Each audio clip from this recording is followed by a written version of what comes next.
In the last couple of years, I was pretty humbled to top my university cohort. It was a pretty humbling experience, given that only a couple of years ago I was completing a trade as an auto mechanic. It's pretty unreal to see how far I've come. Ben studied exercise and sports science at ACU. He received the University Medal for being the best student in the faculty. When Ben did honours, he got the medal again. He's done pretty well, to say the least. But like many students, uni wasn't always easy for him. There was a time, beginning of semester 2 for university in mech bases. It's the first time I'd done maths in about 10 years.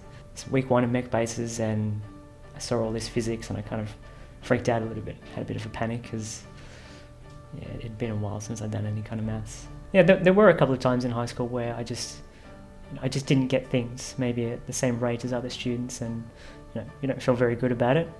And it's probably the reason why I didn't do it for the HSC. I just didn't quite get it. It's normal to find it hard to learn some parts of maths or science.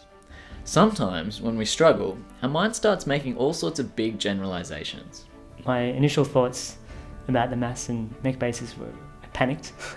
I kind of had a little bit of a freak out because I thought, is this going to be the subject where I fail? When we struggle, it's common for our minds to think that it's because there's something wrong with us that we can't change.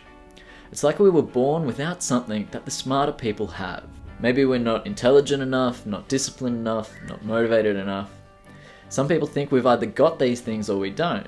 That some people are born smart, and maybe we're not one of them. I think a lot of students really kind of were taken away by the maths. A lot of other colleagues really stressed out about it, and I think the way they approached it was to avoid it, to not try and find out where they went wrong. They just tried to get by. It's crushing when people make us feel this way.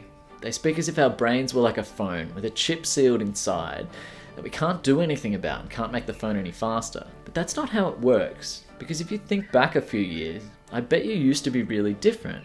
There was probably at least one area of your life where you struggled, and now you've made leaps and bounds. How is that?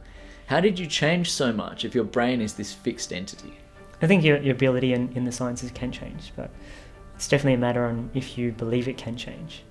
I think if you approach some of those problems as, I'm not going to get better, or I used to be terrible at maths, therefore I'm still terrible at maths, you're probably not going to improve. But if you approach it from, I need to get better at this, I want to get better, I want to learn how to get better, then you'll probably get better at it.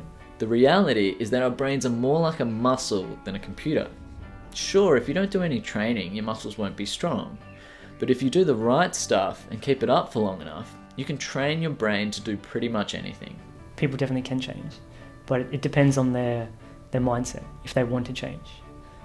If you approach, let's say, a maths problem by panicking and avoiding it and not wanting to improve on it, you're probably not going to change. But if you approach it as a learning experience, if you approach failing at something as feedback, then I think you can definitely change. So I think it's definitely a matter of perspective on things. Are you willing to change? Are you willing to accept the failure as feedback?